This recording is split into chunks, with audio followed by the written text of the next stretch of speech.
Assalamualaikum warahmatullahi wabarakatuh.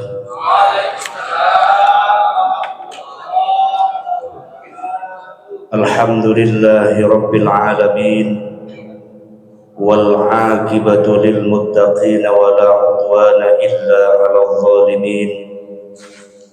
Ashhadu an la ilaha illallah wahdahu la syarika lah, wa ashhadu anna sayyidana wa nabiyyana Muhammadan abduhu wa rasuluh.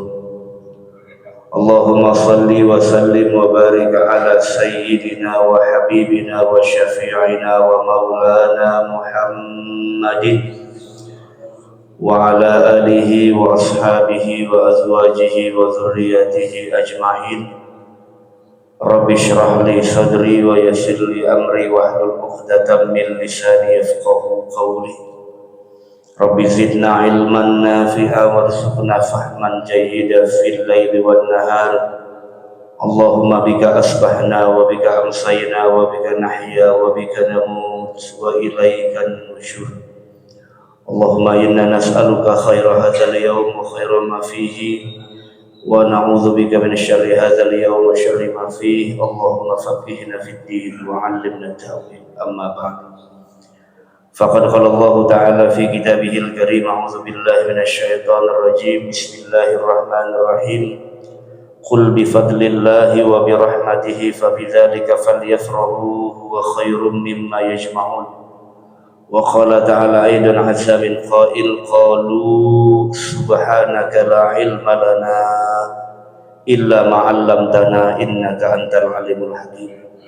Wa qala an-nabiy sallallahu alaihi wa alihi wa sahbihi wa sallam ma jalasa qaumun majlisan yadhkuruna Allah fihi illa haffathumul malaikah wa ghasyiyatuhumur rahmah wa zakarahumullahu fi man 'indah. Shadaqallahul azim. Para jamaah sekalian, jamaah sholat subuh dan kajian Sabtu subuh Masjid Al-Mujaddid yang insya Allah mudah-mudahan sholat subuh berjamaah kita dan niat talabul ilmi kita diterima oleh Allah Subhanahu wa Ta'ala. Tentu tidak ada kalam yang paling mulia melainkan kita bersyukur kepada Allah Subhanahu wa Ta'ala atas segala karunia limpahan rahmat, sehingga kita masih diberikan kesempatan untuk bisa melangkahkan kaki kita ke tempat yang paling dicintai Allah di muka bumi ini, yaitu masjid. Tentu semata-mata adalah karena melaksanakan kewajiban personal kita di hadapan Allah Subhanahu wa Ta'ala. Baik sholat subuh berjamaah yang pahalanya spesial buat Allah, karena sholat berjamaah yang paling tinggi pahalanya adalah al-jama'atu fi sholatis subuh, bahwa berjamaah di waktu subuh punya nilai yang sangat tinggi di sisi Allah Subhanahu wa Ta'ala. Adakah ibadah yang lebih tinggi pahalanya dengan berjamaah? Ada. Salat subuh di hari Jumat kemarin, ya, salat subuh di hari Jumat itu levelnya itu paling tinggi, nggak ada yang bisa membandingi lagi. Salat subuh berjamaah di hari Jumat. Namun dari semua rangkaian jamaah dalam sholat-sholat fardu, memang ulama sepakat bahwa sholatul fajri, sholat fajar atau sholat subuh itu langsung disaksikan oleh malaikat Allah. Yata'aqabuna fikum malaikatum bil lail wa malaikatum bin nahar. Dalam riwayat Imam Bukhari bahwa para malaikat bergantian ingin berebut menyaksikan siapa yang pagi-pagi sudah berniat ibadah kepada Allah Subhanahu wa Ta'ala. Makanya salat yang disaksikan dua malaikat, malaikat malam dan pagi, siang, adalah salat subuh. Salat yang pagi-pagi ketika kita bangun, kita niatkan adalah untuk semata-mata ibadah kepada Allah Subhanahu wa Ta'ala. Al-aqil idza asbaha yanzur ma yaf'alullah.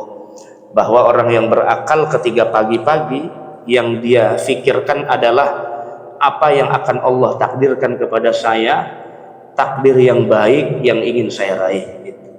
Makanya bersyukur kepada Allah Subhanahu wa Ta'ala. Bisa saja pagi ini kita ditakdirkan pulas lelap, bangunnya jam 10, ya, karena nggak ada yang bisa jamin kita bisa bangun pagi pagi. Alarm pun nggak dapat jaminan. Biar kata segede gentong juga tetap aja ya. Kalau udah budek aja kupingnya. Itu jadi nggak ada jaminan. Yang membangunkan Allah Subhanahu wa Ta'ala, yang membuat orang kuping yang nggak denger itu setan, syaitan, supaya kita memanjakan syahwat mata kita. Selawat dan iring salam yang selalu kita lantunkan kepada junjungan alam Nabi besar Muhammad sallallahu alaihi wa alihi wasallam.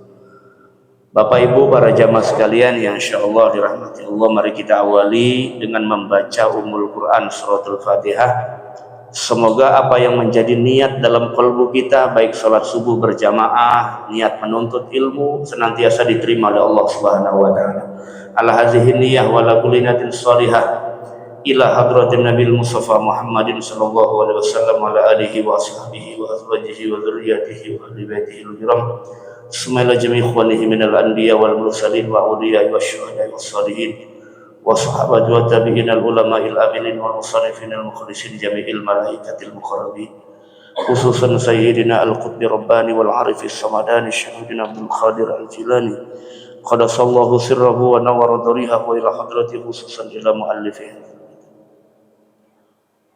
wa ila jami'i walidina wa ila jami'i masyayikhina wa asatidzina wa asatizatina wa ahli baitina wa dzurriyyatina tulabina wa thalibatina wa ila jami'il muslimin wal muslimat wal mu'minina wal mu'minat bi barakatihim syai'un lillahi lahum. Al-Fatihah.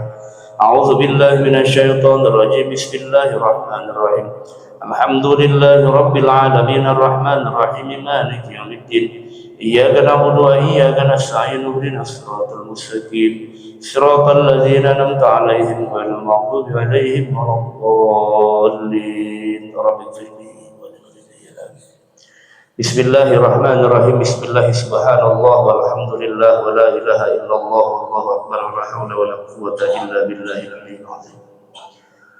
Bapak Ibu sekalian yang insyaallah dimuliakan Allah, saya bulan lalu nggak hadir ya.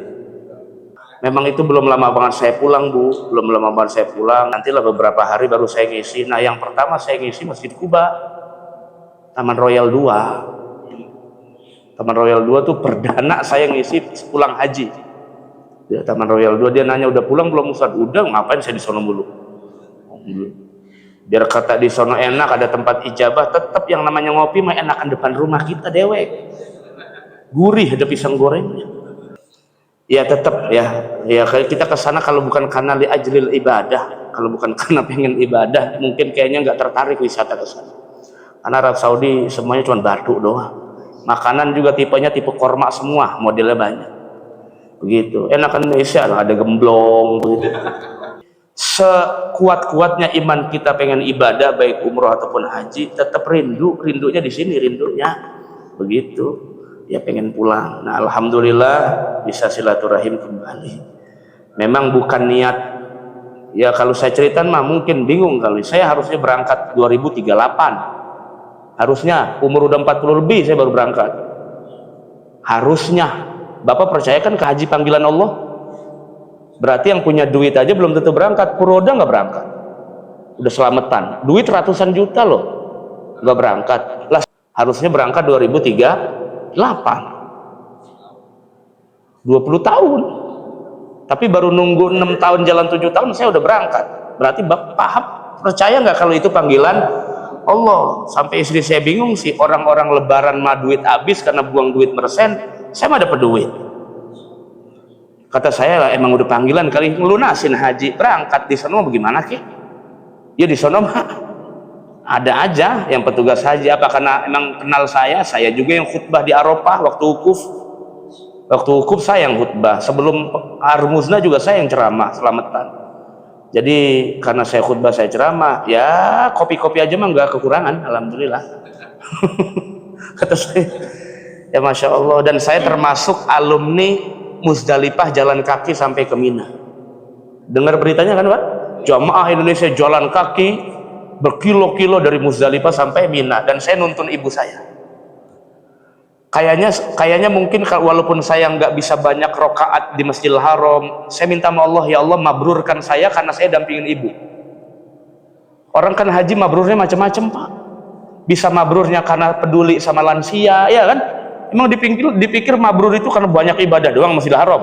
Belum tentu. Barangkali mabrurnya karena Bapak ngasih fakir miskin di sana, baru mabrur. Nah itu para jamaah sekalian rahmati Allah Subhanahu wa taala. Ya, emang doa saya waktu di Arafah saya diingetin oleh istri saya, jangan cuma kita keluarga, jangan cuma santri, tapi doakan masjid yang saya ngajar. Semua saya sebut ya, tempat-tempat yang saya ngajar di Al-Mujadi, di Masjid Kuba, di Al-Barkah, ya di Ciledug, di mana yang tempat saya ngajar saya doakan supaya bisa wukuf juga di sana. Gitu. Kebetulan ibu berangkat, saya mengajukan pendamping mahram ibu, disetujuin, ya jalan. Duit mah dari mana kek? Ternyata kalau emang udah panggilan ada aja yang mersen. Alhamdulillah, udah begitu. Emang Allah pengen kita jadi tamunya, duyufur rahman. Mintanya sama Allah begitu, mintanya. Ya, udah lama banget Bu, saya keder. Terakhir 2016 saya ke sono terakhir umroh. Ya, jadi keder di sono banyak yang berubah. Gitu. Terakhir saya tawaf wada waktu umroh 2016, saya cuma minta begini di Multazam, ya Allah saya pengen balik lagi, kapan kek, terserah mau haji atau umroh terserah engkau ya Allah, jangan sampai ini saya terakhir ngelihat Ka'bah, sekalinya berangkat haji berangkatnya begitu, bukan kalau ya sekalian umroh juga dapat gitu. Alhamdulillah. Jadi makanya saya diwawancari Kemenak, Pak, bagaimana kesan-kesan Pak Ustadz haji di usia muda. Haji di usia, padahal yang lebih muda ada 18 tahun Bu, babanya meninggal, dia gantiin gitu ya. Kalau saya kan 32, ya muda juga, iya muda juga. 2 tahun sisanya ya, apa-apa. Kata saya, Allah alhamdulillah saya bisa nuntun ibu saya, nggak bisa jalan cepet, jalan berkilo-kilo sampai Jumroh Aqobah tuh ibu saya udah pucet Pak mukanya. Jika tong sampai ini masih jauh Pak, kagak jika Mina lah, saya kagak tahu, bukan orang sini, saya bukan orang sini. Udah Mak, ikutin aja, banyakin istighfar, baca bismillah, insya Allah 2 kali terowongan Mina lagi.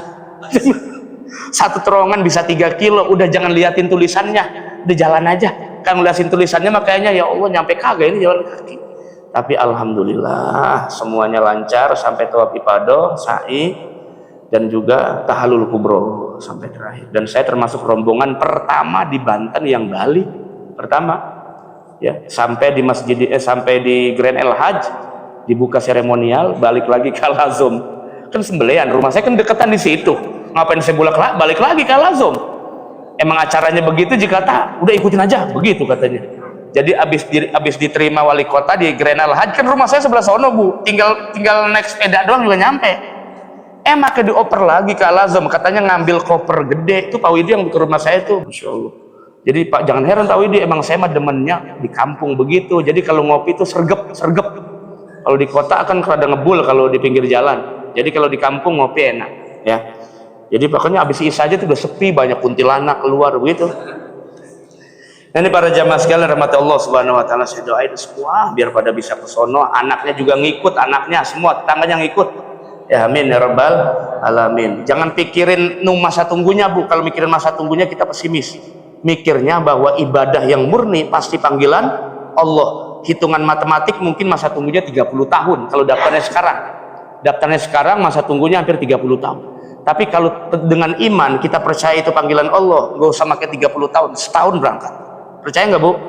Percaya, ini kita orang iman kepada Allah Subhanahu wa taala. Bapak Ibu para jamaah sekalian rahmati Allah Subhanahu wa taala. Jadi yang saya sampaikan pagi ini tema tentang as-sabru 'ala tha'ah, terutama sabar dalam taat. Jadi kesabaran tidak hanya dengan musibah. Kesabaran tidak hanya dengan kemiskinan. Kesabaran tidak hanya dengan penyakit. Kemarin waktu saya bukan bahas ini tapi bahas tema yang lain, saya bilang, Pak Ustadz, ada yang nanya ke saya, Pak Ustadz, kenapa sih kalau orang sakit selalu menghiburnya begini, menghiburnya, mudah-mudahan gugurin dosa ya, katanya. Emang sakit gugurin dosa Pak Ustadz? Kalau bener gugurin dosa mah saya sakit-sakitin nih, begitu. Ya, bukan sakitnya yang gugurin dosa mah, sabarnya. Bukan sakitnya. Banyak nggak orang yang sakit ngeluh mulu, nyonyol? Banyak, begini amat sih sakit begitu. Perasaan saya udah duha mulu, udah tahajud mulu lah. Sholat ditukar sama sembuh, itu urusan yang lain, beda. Taklifnya beda, perintahnya beda. Ya perintah duha, tahajud, pardu ya pardu. Nggak ada kaitannya dengan sakitmu. Kenapa begitu? Buktinya Nabi Ayub. Taat betul, soleh di hadapan Allah, sakitnya sakitnya bertahun-tahun. Diuji oleh Allah Subhanahu wa Ta'ala. Jadi yang merontokkan segala bentuk daripada dosa-dosa kita, asbabnya memang sakit. Itu karena sabar kepada Allah Subhanahu wa Ta'ala. Sabar. Memang sabar ini secara verbal mudah diucap, tapi sulit secara aplikasinya. Kenapa? Karena sabar tuh harus bertarung dengan syahwat dalam kalbunya. Bertarung, Pak. Betul-betul harus berjuang melawan syahwat, karena syahwat tuh pengennya di alam yang nikmat-nikmat dunia, sedangkan sakit itu nggak suka dengan persoalan akhirat. Dia senangnya dengan yang dunia saja. Yang sehat itu pun urusan dunia, sehat itu. Sakit juga urusan dunia. Jadi ketika ada orang sakit ngeluh, itu syahwatnya yang ngeluh, bukan dia. Maka ketika orang sakit sabar, berarti kesabaran bisa melawan dirinya sendiri, syahwatnya. Makanya menang dia. Ya. Maka dikatakan as-sabru ala ta'atillahi ta'ala wa huwa syadidun ala nafs. Bahwa sabar dalam taat ibadah kepada Allah itu sangat berat. Kalau sabar dalam musibah mungkin enteng. Kalau sabar dalam ujian hidup mungkin enteng. Tapi sabar dalam taat itu beratnya luar biasa bagi nafsu. Kenapa begitu? Karena karakter orang, ini karakter manusia tuh cinta dunia, itu karakternya.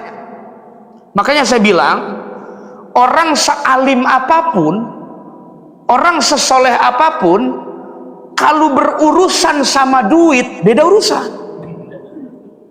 Betul nggak? Betul. Ada yang nanya ke saya, Pak Ustadz, anak laki-laki kan dapat waris gede, anak perempuan nah beda, lebih kecil, dunahu, di bawahnya. Pertanyaan saya, Pak Ustadz, ini orang tua sebelum meninggal yang ngurusin anak perempuan, yang nyebokin dia, yang nyuapin dia, yang sabar ngurusin dia, apa kagak ada, apa adil kayak begitu? Makanya ada kajian fikih kontemporer. Karena tujuan dari syariat orientasinya harus maslahat dan adil. Pasti bingung nih, ntar dibilang masa Al-Quran gak adil. Nah, apa yang disebutkan Quran itu sifatnya paten atau opsional, kudu ngerti perintahnya. Makanya kudu belajar usul fikih. Ya, apakah harus begitu atau bisa berubah? Ashabul furudnya itu 1/2, 2/3, 1/6, 1/8. Apakah itu paten? Apakah ibu harus mesti 1/8 terus? Apakah satu kondisi bisa berubah? Berarti kan sifatnya opsional. Makanya ada kompilasi hukum Islam itu yang mengatakan kesetaraan untuk bersikap adil lebih atbaq. Atbaq itu artinya lebih bisa diterapkan, lebih bisa menunjukkan kemaslahatan syariat Allah.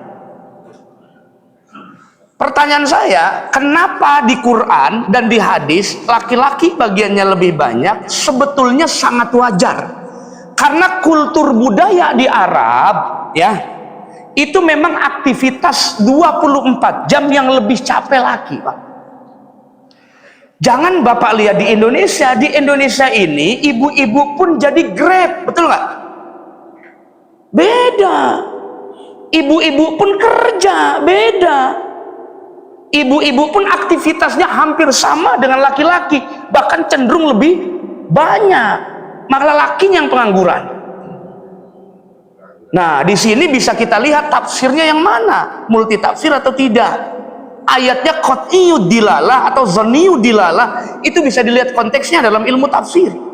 Jadi nggak boleh sembarangan. Maka ada kompilasi hukum Islam di MUI itu, kalau seandainya ada anak yang mati duluan sebelum bapaknya, kemudian bapaknya meninggal, ini anak yang mati tadi dapat hak waris tidak? Dalam kitab-kitab kuning tidak. Kenapa? Tidak menyaksikan bapaknya meninggal karena dia wafat duluan. Maka terputus. Yuhjab anil irsi, terputus dari waris.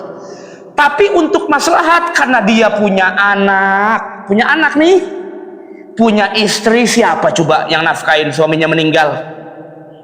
Maka ada runtutan namanya waris pengganti. Demi maslahat, demi keadilan, ada ijtihad baru bahwa ada waris pengganti. Anaknya biar ada yang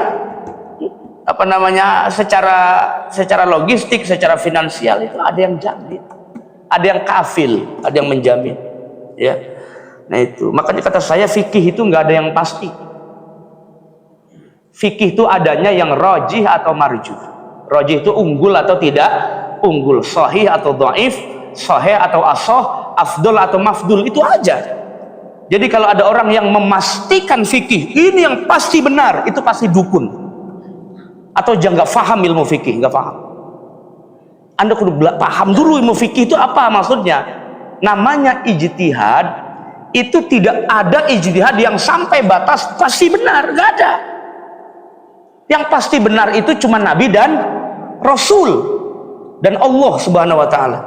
Tapi selain dari Nabi dan Rasul, ijtihadnya itu mendekati benar atau mendekati itu aja. Salahnya aja dapat pahala. Mani ijtahada fa asaba falahu ajrani. Orang yang ijtihad benar, 2 pahalanya. Orang yang ijtihad salah tetap dapat 1 pahala. Kata Imam Nawawi dalam Syarah Sahih Muslim, 2 pahala. 1 pahala ijtihad, 2 pahala mendekati benarnya. Yang salah dapat 1 pahala, kata Imam Nawawi, pahalanya itu 1 karena pahala ijtihad. Kita main banget sih ibadah ngikutin ulama aja beres sudah. Ngikuti ulama berarti ngikuti Nabi besar Muhammad sallallahu alaihi wa alihi wasallam. Masa emang bener Pak Ustadz ngikutin ulama, ngikutin Nabi Muhammad? Iya, al ulama warasatul anbiya. Ilmu tuh harus bersanad. Al isnadu minad din. Sanad itu bagian dari agama, kata Imam Ibnu Sirin. Maka carilah guru sebagai pijakan sanadmu ke Rasulullah yang bisa mengantarkan ibadahmu menuju Allah Subhanahu wa Ta'ala. Itu yang benar. Justru yang aneh orang yang ibadah tanpa guru tuh, maka fasyaihuhu syaiton, gurunya adalah setan, ya, gurunya setan. Jadi ibadah belajar sendiri, ngaji belajar sendiri tanpa guru, insya Allah gurunya dedemit atau setan. Jadi nggak sampai ibadahnya ke Allah, nggak sampai, ya. Makanya sabar. Ada orang baru seminggu istiqomah nggak sabar. Kadang faktornya bukan hanya gejolak nafsu, bukan. Orang tuh ya percaya atau tidak. Ini Bapak buktikan sendiri, percaya atau tidak. Bapak bedakan antara taat dengan maksiat. Ini kalau ngerjain maksiat nggak ada nafsu berontak, ada enjoy aja, bahkan berjam-jam pun bisa nggak kerasa, betul nggak? Tapi kalau ngaji 10 menit tuh rasanya 2 hari. 10 menit loh, geser pantat sini, paku mulu apa aja kata, geser pantat, baru 10 menit. Ustadznya juga baru mukodimah, baru rasanya kayaknya udah kayak mengheningkan cipta mulu. Saya ini ngajar ngaji loh Pak, bukan pembina apel. Jadi jangan pada begini aja, ngapain? Masya Allah. Jadi saya kalau ngaji serius mulu ntar stroke. Itu biasa aja, yang penting masuk lah kan ibu lagi ngaji ini, bukan lagi gibah, betul nggak? Jadi enjoy tapi tetap masuk surga. Ada orang ngaji serius bang, emang begitu tak? Lah saya yang takut. Iya begitu, ngapa galak banget loh? Saya bilang biasa aja ngaji, Masya Allah, kayak orang tes PNS, biasa aja. Jadi kalau nggak ngajar subuh kan berat, Masya Allah, ngajar subuh berat. Emang dibilang Ustadz pasti bangun subuh, pasti. Emang Nabi aja kesiangan nggak? Nabi pernah kesiangan. Akhirnya hadis itu jadi dalil sholat qodho dipakai oleh Imam Syafi'i. Nabi pernah kesiangan subuh, Nabi bangun udah siang, matahari udah terbit, langsung buru-buru sholat. Kata Imam Syafi'i, itu dalil bahwa kalau kelewat waktunya namanya sholat qodho. Meskipun Imam Malik nggak pakai istilah sholat qodho. Kalau anda kelewatan sholat, taubat, istighfar. nggak perlu dikodok, yaitu ijtihad ulama terserah. Jadi ustadz juga sama, kadang-kadang bangunnya ya ke jam 5. Sekarang kan azannya hampir jam 5 ya, jadi lewat 45 apa 46 gitu ya. Tadi saya udah bilang sama santri saya bilang di Al-Mujadid mah biasanya komatnya rada lama, jadi saya bisa sambil melek naik motor begitu tuh. Nah terus kemudian jadi saya bahkan setelah saya tinggal di sini Pak Widi, saya qobliyah di rumah aja ke Udang lagi keburu, dari sono kemari keburu. Jadi dari sono kemari masih keburu Bu, qobliyahnya di rumah masih keburu, alhamdulillah begitu. Komatnya mah jaraknya memang berapa menit sih Pak Widi kalau di sini? Wah, luar binasa. 15 menit loh. Al-Barkah 10 menit. Saya sampai hitung sih. Ya, di sini 15 menit, pahalanya banyak. Karena pahalanya banyak nungguin orang berjamaah. Memang dianjurkannya dilamain, dianjurkannya. Cuman kalau terlalu lama saya nggak dapet jatah ngajar jadi. Kalau kelamaan komatnya, ya, Masya Allah. Jadi ditanya. Jadi, Nabi itu pernah kesiangan sama, Ustaz sama. Jujur aja Bu, sebelum di mana-mana, memang saya punya jadwal tetap pertama kali kajian ya Al-Mujadid ini. Saya pernah bilang Pak Widi, kalau jadwal saya digeser, saya mohon maaf Pak Widi, mendingan saya mundur, Ustaz yang lain masuk. Tapi selagi saya masih dipercaya, saya datang. Saya nggak ngalahin jadwal yang lain atau masjid lain minta saya datang. Gitu, karena memang dari awal kontraknya hari Sabtu ya Pak Widi ya, hari Sabtu. Saya usahain datang. Pokoknya kalau ditanya istri saya minggu ketiga di mana, Al-Mujadid udah. Saya bilang begitu. Jadi kalau bentrok di mana di kan lingkungan sini Al-Barkah saya ngajar, di bos saya ngajar. Pak Ustadz nawarinnya tuh awal-awal nawarinnya, Pak Widi bisa nggak Sabtu ketiga? Ya kagak bisa, karena ada jadwal yang lain gitu. Jadi semampu saya, sebisa saya, kalau lagi sehat pasti datang. Kalau kemarin mah emang motornya aja nggak bisa diajak kompromi. Saya udah enak, udah siap banget itu, udah siap, Masya Allah udah bawa kitab. Udah hujan mulu lagi gerimis kan, saya bablas aja. Ya Allah, udah brek kata saya, apa nih ban? Ya udahlah balik lagi lah kata saya. Nah itu, iya ngambek dia Bu, nggak diurus-urusin kali. Itu ya udah kata saya. Makanya bersyukur kepada Allah Subhanahu Wa Taala. Dan ini banyak di Al-Mujadid ini termasuk masjid yang jamaahnya lumayan banyak. Ya, lumayan banyak. Meskipun awal-awalnya kudu dipancing. Emang orang Indonesia begitu wataknya, kudu dipancing. Ya. Para jamaah sekalian rahmati Allah Subhanahu Wa Taala, percaya atau tidak, yang namanya watak manusia kalau berhadapan dengan taat pasti berontak. Makanya Imam Sya'rani pernah bilang begini Pak, orang kalau mengungkapkan ibadah senang, ini begini nih, dia ngomong begini nih, ya Allah kayaknya enak banget ibadah saya rasanya. Ini kata Imam Sya'rani, itu bohong. Kalau ada yang cerita ke Bapak, saya tadi sholat enak, itu goroh, bohong. Kenapa? Karena wataknya manusia, ketika pertama mengerjakan taat, bahkan nggak hanya pertama, 1, 2, 3, itu langsung bertabrakan dengan hawa nafsunya.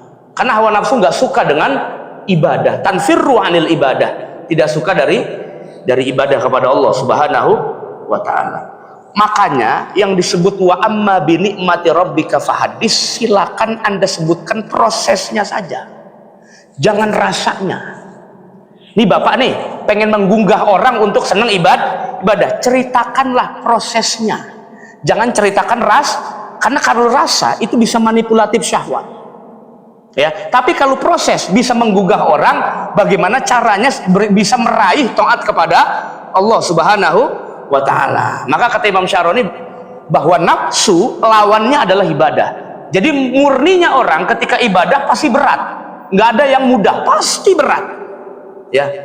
Nah berat dengan biasa itu beda. Jadi kalau ada orang alhamdulillah saya hari ini bisa ibadah salat subuh berjamaah, itu bukan karena nikmat dalam kalbunya, karena biasa ya. Makanya biasa itu diartikan dengan bahasa istiqomah. Jadi membiasakan ibadah itu lama-lama bisa melawan hawa nafsu, meminimalisir hawa nafsu. Nah itu wa fato'ah syaqatun 'alaiha, sedangkan taat kepada Allah itu sifatnya berat, letih, capek untuk hawa nafsu. Jadi bapak kalau pengen merangin hawa nafsu, ya berarti gempur terus dengan ibadah. Tapi ada nggak orang yang ibadah tapi ternyata nafsunya tetap kuat? Ada nggak? Ada. Kenapa? Karena setelah ibadah balik lagi diempanin nafsunya. Contoh puasa. Tujuan puasa itu apa? Menekan potensi syahwat, hawa nafsu, namanya kasrus syahwat. Tapi kalau buka puasanya semeja makanan semua, di risol, bakwan, cendol, apalagi itu, kue teripang atau apa, dimakan semua. Nah itu namanya nggak aci.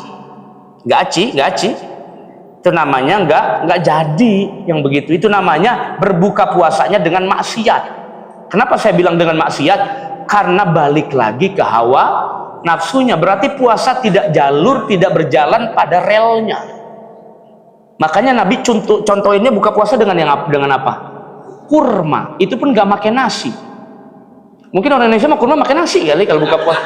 Karena buka puasanya nggak aci kalau nggak makan nasi. Ada apa? Ada yang begitu saya ketemu, kata saya. Ayo Pak Ustadz, buka silakan. Iya. Banyak banget sepiring buka puasa nasinya. Pak Ustadz, mohon maaf ya, saya mah biasa makan nasi bukanya. Buka puasa tuh biasa makan nasi. Jadi kalau cuma makan kurma atau risol doang nggak keberasa, kata dia. Emang lambungnya beda kayaknya. Rada beda. Jadi kata dia nggak aja Pak Ustadz kalau buka puasa nggak makan nasi. Ya udah kagak apa-apa, ngapa pakai izin sama saya. Tinggal nyomot doang sih. Mungkin kayaknya ada yang beda kali. Kalau biasanya kan kalau Ustadz mas seradak seruduk buka ini pakai kurma doang Pak, minum segala macam langsung ke masjid. Nah kalau dia enggak, nyomot dulu, gares, makan, lauknya beda segala macam, udah selesai, baru. Pikiran saya begini, tapi tetap semangat ya. Biasanya Pak, orang kalau perutnya kenyang, ini analisisnya ulama loh, bukan cuma dokter ya. Kata Imam Ghazali, orang kalau lambungnya penuh mewariskan males ibadah. Ya, jadi lihat perutnya masing-masing sekarang. Tapi nggak dapat jaminan juga, Ini mah umumnya, galibnya orang kalau perutnya terlalu kenyang, satu, hatinya keras, dua, malas ibadah, tiga, akalnya lemah, susah ngapal. Makanya santri dibiasakan banyak puasa santri, Senin Kemis puasa Daud, supaya ininya tajam ya, supaya akal pikirnya, penghafalnya tajam. Kalau banyak makan minum, jadi kalau meminimalisir syahwat itu poinnya 3. Pertama, kurangi syahwat mata. Syahwat mata itu tidur ngelihat kambing telanjang, nah misalnya tidur jangan. Lu beda sama Indonesia mah beda, masya Allah. Kata saya. Ya, jadi tidur tuh dikurangin, makanya wa minal laili fatahajjad bihi, itu trik menekan syahwat. Yang kedua, tekanlah syahwat perut. Ini kalau pengen melawan nafsu ya, satu, tekan syahwat mata, berarti kurangin tidur. Yang kedua, tekan syahwat perut. Yang ketiga, mohon maaf, tekan syahwat selangkangan. Itu 3 titiknya kata Imam Ghazali. 3 titik banyak orang terjerumus ke dalam hawa nafsu. Syahwat mata, syahwat maidah, dan syahwat farji, kemaluan. Itu ditahan, insya Allah Bapak menang lawan syahwat. Ya kita sama-sama, maksudnya Ustadz juga nggak dapat jaminan, nggak, kadang-kadang sarungnya kendor juga sama. Nah, para jamaah sekalian rahmati Allah subhanahu wa ta'ala. Jadi sabarlah dalam taat ibadah kepada Allah. Banyak orang yang tidak sabar, seminggu berhenti, 2 minggu baru mulai istiqomah hijrah, berhenti. Bapak tahu ini enggak, apa yang tukang joget-joget di Trans 7 dulu, siapa namanya yang artis tuh? Iya, itu juga udah bener loh Pak, udah bener, maksud saya udah bener, jebalik lagi. Itu maksud saya tuh belum sabar dalam ibadah, belum sabar dalam hijrahnya, belum. Jadi mintanya 2 sama Allah, ya Allah berikan saya taufik. Yang kedua, taufik itu kan kemampuan taat, namanya taufik. Yang kedua, mintanya sama Allah, berikan saya kesabaran dalam taat ibadah. Nah, bagaimana triknya? Ya kan saya nyebutinnya 3. Bagaimana triknya? Yang pertama, sabar sebelum ibadah. Sabar. Biasanya ini udah dari rumah nih, niat betul pengen ibadah, di tengah jalan berubah niatnya. Karena digeroin temennya, disuruh makan pisang goreng. Temennya bilang, mau kemana? Mau kal mujadid, sholat maghrib. Besok juga masih ada maghrib, begitu. Kata saya, bener juga sih. Iya bener, besok masih ada maghrib kan? Iya. Saya jawab, iya kalau lu masih hidup. Iya kalau malaikat Jibril datang malam nyumpang ngopi, ya kan? Ya kagak ketemu maghrib lagi. Jadi sebelum ibadah sabar, karena banyak orang yang awalnya niatnya karena Allah, betul-betul tekad pengen ibadah, di tengah jalan karena kurang sabar, maka tergoda oleh hawa nafsu, tergoda oleh setan. Yang awalnya pengen ibadah, pengen berjamaah, jadi tidak ingin jamaah. Kenapa? Tidak sabar. Kalau sabar, caranya bagaimana? Sabar sebelum ibadah, kuatkan niatnya hanya karena Allah. Berarti orang yang masih ragu-ragu, itulah yang biasanya awalnya pengen ibadah, di tengah jalan malah jadi melenceng niatnya. Waliyadzubillah min zalik. Fa iza azamta fatawakkal 'alallah. Kalau kita berazam melakukan kebaikan, maka mintalah sama Allah Subhanahu wa taala. Itulah yang sebetulnya Bapak merasa mampu dalam ibadah itu dosa. Dosa. Bapak merasa mampu dalam ibadah itu dosa. Kenapa? Secara prinsip, sebetulnya yang membuat kita bisa ibadah, yang membuat kita nikmat ibadah, yang membuat kalbu kita senang ibadah, itu murni Allah Subhanahu wa ta'ala. Ada orang yang fisiknya sehat tapi nggak ibadah, ada orang yang fisiknya sakit tapi pengen banget ke masjid, ada. Nah, semua yang menggerakkan Allah Subhanahu. Makanya kalau berdoa jangan pernah bilang, ya Allah inilah ibadah saya. Meskipun di Quran disebutkan loh, inna salati wa nusuki wa mahyaya, tapi ujungnya yang benar, lillahi rabbil alamin. Sebetulnya ayat itu menunjukkan belajar ikhlas. Ya Allah, salat saya, duha saya, tahajud saya, semua semata-mata karena Engkau. Jadi nggak mesti ada yang saya banggakan dalam diri saya. Tapi kalau boleh saya minta, ya Allah, dengan wasilah ibadah, mudah-mudahan saya masuk surga. Udah begitu. Sebetulnya yang memasukkan surga Allah apa ibadahnya sih? Allah apa ibadahnya? Allah, karena rahmatnya dari Allah. Kalau murni karena ibadahnya, nggak mungkin ada cerita Israiliyat pelacur masuk surga. Kalau masuk surga karena ibadah, nggak mungkin pelacur masuk surga cuman gara-gara. Nggak mungkin pembunuh 100 orang bisa masuk surga, padahal tuh jebiang keroknya pembunuh itu, tapi bisa masuk surga. Kalau seandainya masuk surga karena amal, masuk surga semata-mata karena rahmatnya Allah. Cuman bagaimana Ustadz cara saya meraih rahmat Allah? Sholat. Bagaimana cara saya meraih rahmat Allah? Puasa. Bagaimana cara saya meraih rahmat Allah? Sedekah. Ikuti perintah Allah. Itu cara meraih rahmat Allah Subhanahu wa ta'ala. Yang kedua, Bu, udah ibadah di tengah-tengah diuji lagi sama Allah. Jangan dibilang aman, udah sampai masjid, apa udah aman kita ibadah? Belum. Tetap ada ujiannya. Kapan? Di tengah-tengah ibadah Allah uji lagi. Di tengah-tengah ibadah Allah uji. Salah satu ujiannya adalah ada makhluk Allah namanya syaitan. Ada makhluk Allah namanya nafsu.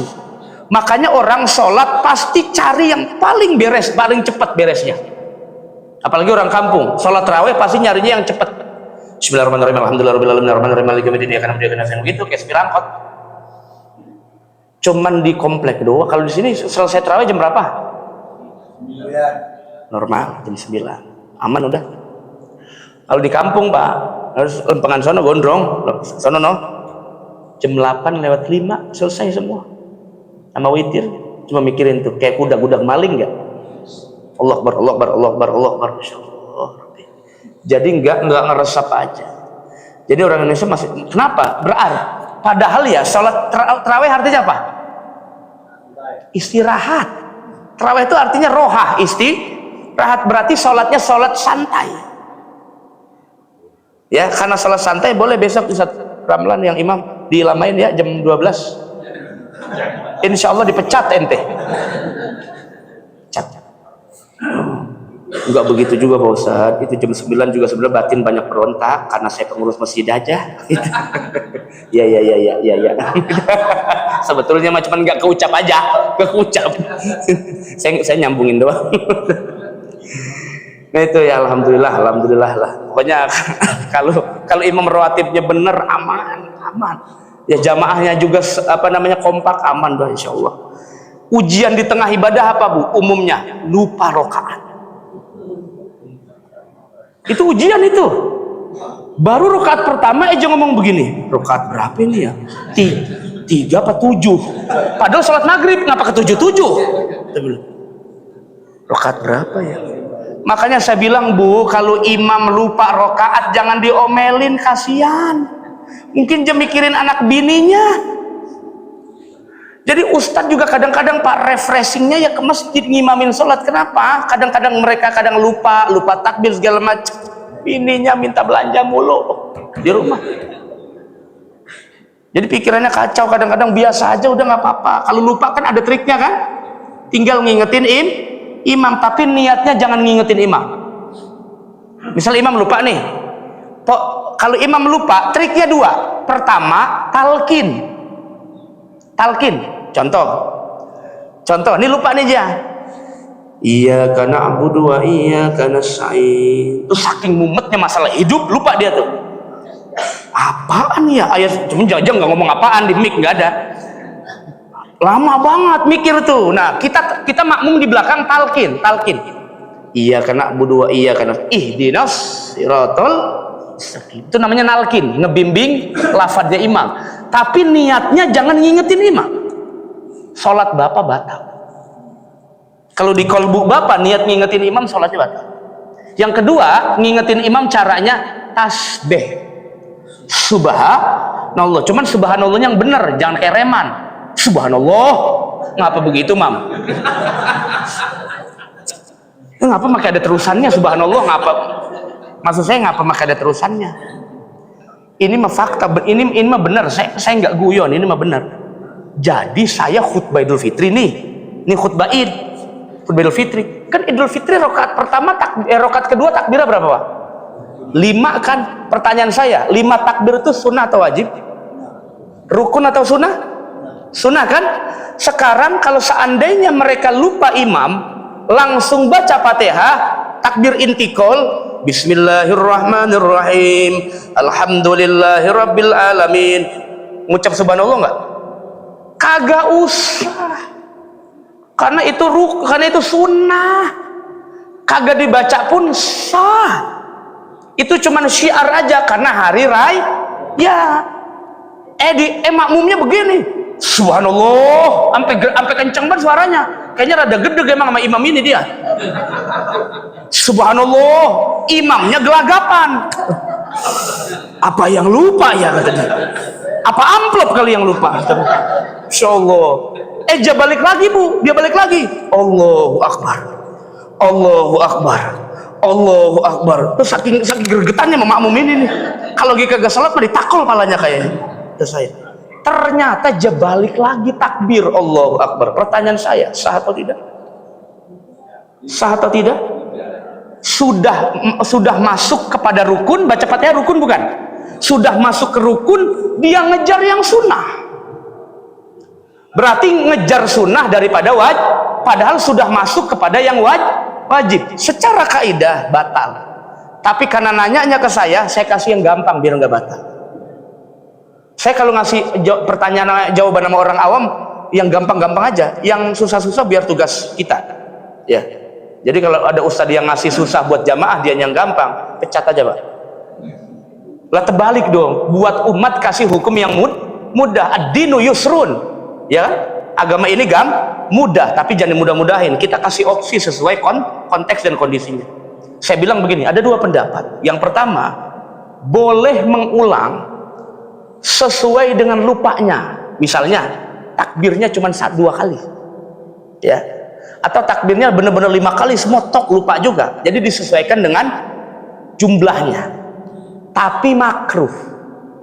Kenapa makruh? Anda sudah masuk ke rukun, kenapa ngejar sunnah? Pendapat kedua, batal sholatnya, semua semasjid batal, kecuali makmumnya niat mufarokoh, misain dari jamaah langsung misain diri. Sah nggak Idul Fitri sendiri? Sah nggak Idul Fitri sendiri? Sah dong. Gimana sih? Idul Fitri sholat sendiri sah, yang nggak sah Jumat. Makanya imam tidak wajib niat jadi imam ketika ngimamin Idul Fitri, tidak wajib. Tapi kalau makmum wajib niat berjamaah nggak? Wajib. Kalau imam nggak wajib. Imam tuh wajib niat jadi imam hanya sholat Jumat. Kenapa? Sholat Jumat semua ulama sepakat tidak sah sendirian. Tapi kalau Idul Fitri sendirian nggak pakai khotib, sah. Sah, sangat sah. Bapak kesiangan bangun, pengen sholat Id, ngapain sholat? Misalnya sholat subuh aja lu urusin, sholat Id lagi. Sholat subuh lu kesiangan itu, ya. Nah, sendirian di rumah sah atau tidak? Sah, tapi hukumnya khilaful aula. Apa itu khilaful aula? Menyalahi yang utama harusnya berjamaah, tapi kenapa tidak berjamaah? Ya. Jadi ngingetin imam jangan begini di kolbunya nih. Saya subhanallah, di hatinya niat ngingetin imam, batal salat. Kenapa batal Pak Ustaz? Sederhana penjelasannya. Bapak dalam sholat tidak boleh ngajak ngomong orang. Penjelasan sederhana, nggak usah pakai dalil-dalil. Kata ulama, kenapa batal? Kalau niat yang ngingetin imam, berarti bapak ngajak dialog, karena memberi paham. Nggak boleh dialog di dalam sholat kecuali dua, satu kepada Allah, dua kepada Nabi Muhammad SAW. Di luar dari yang dua ini, sholat Anda batal. Karena sholat ibadah paling formal, tidak boleh diacak-acak, paling formal. Kalau mau ngingetin imam, ucap aja subhanallah, niatin zikir. Dalam kolbunya niatin zikir, aman sholat. Kenapa? Karena rukun kolbi dalam hati itu, dalam sholat itu akan dilihat oleh Allah Subhanahu wa Ta'ala. Tapi ada juga ulama yang cuman untuk hati-hati, untuk ihtiyat, hati-hati ya. Jangan sampai diniatkan untuk ngingetin imam, karena ada dia namanya takhotub, ngajak dialog. Ya, sama kayak bapak ada orang bersin, bapak jawab. Lagi sholat nih, bangkis di samping, mau dijawab, yarhamukallah, pilek pak. Lagi sholat disaut, pilek pak, yarhamukallah. Jangan, biar kata bapak soleh banget juga ngikutin sunnah Nabi dalam sholat mah jangan ente sautin, karena dalam sholat. Ntar kalau di luar, kalau di hati boleh nggak bu? Boleh kalau di hati, tapi jangan diucap yarhamukallah. Bapil ya pak, bapil. Dah, yang terakhir, jadi fokuskan niatnya hanya kepada Allah. Di tengah-tengah sholat, ibu misalnya lupa nih, pikiran gak fokus, kembalikan lagi, fokuskan niat hanya kepada Allah. Yang terakhir sekalian penutup, ya, kayaknya saya udah berapa bulan gak ngisi. Yang terakhir, apakah setelah selesai ibadah aman? Belum. Ada ujian lagi. Apa ujiannya? Biasanya setelah ibadah ujiannya banyak. Ria, ujub, bangga diri. Apa bedanya takabur dengan ujub? Bedanya takabur dengan ujub yang bapak tahu. Kalau takabur sama. Kalau takabur padahal hampir mirip-mirip, bisa, cuman bedanya memang rada ribet. Kalau takabur butuh orang pak yang ngelihat bapak. Bapak nggak mungkin sombong kalau nggak ada orang lain.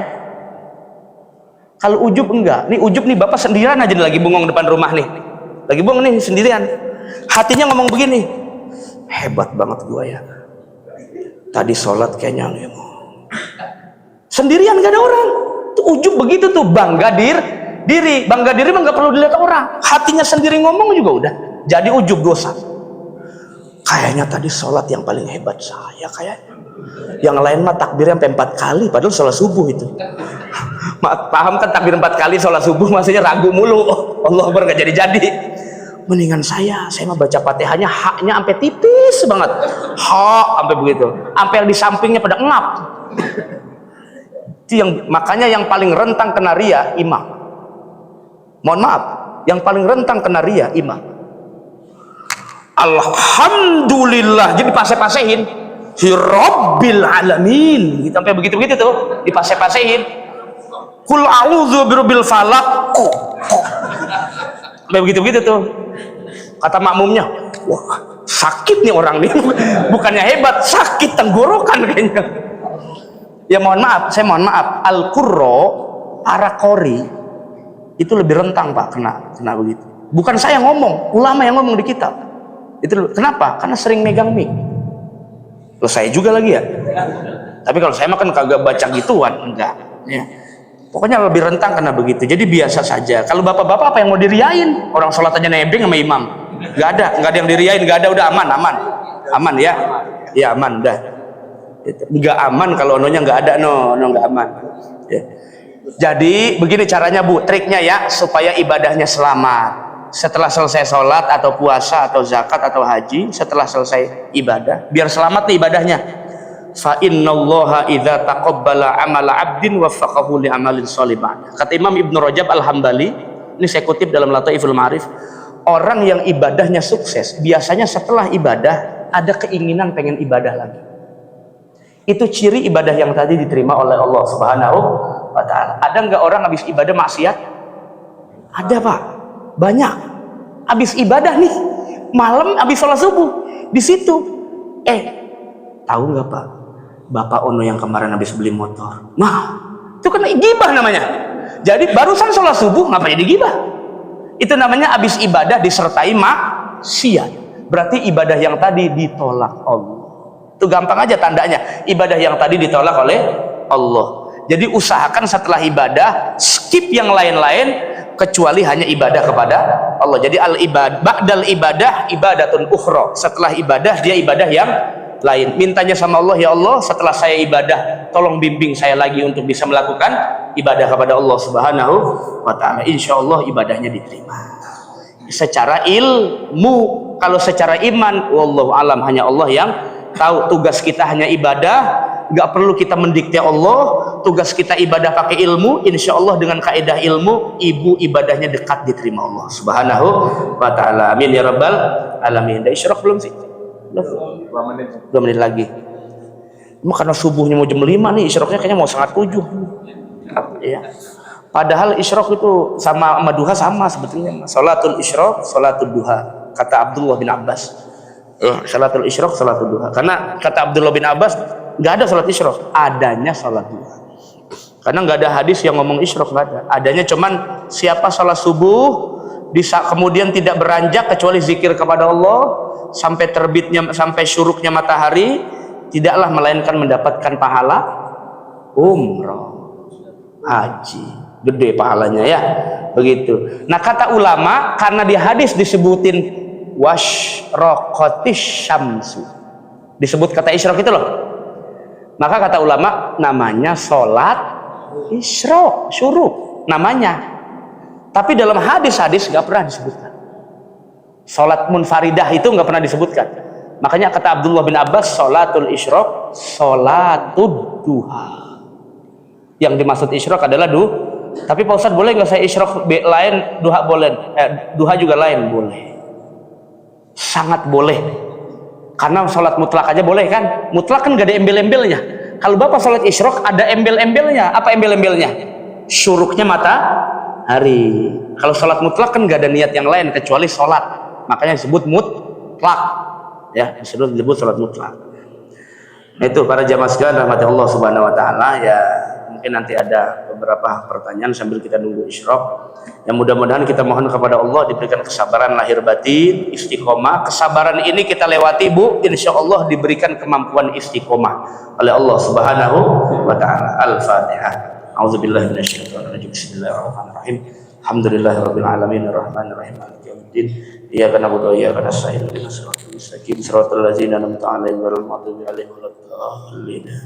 Allahumma shalli ala sayyidina Muhammad wa ala ali sayyidina Muhammad. Allahumma anfa'na bima 'allamtana wa 'allimna ma yanfa'una warzuqna ilma wa zidna ilma. Allahumma rzuqna fahman nabiyyin wa hifdzal mursalin wa ilmal malaikatil muqarrabin.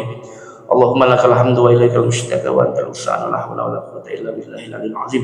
Rabbana atina fid dunya hasanah fil akhirati hasanah wa qina adzabannar. Sallallahu alaihi wasallam Muhammadin wa ala alihi wasallam. Alhamdulillahirabbil alamin.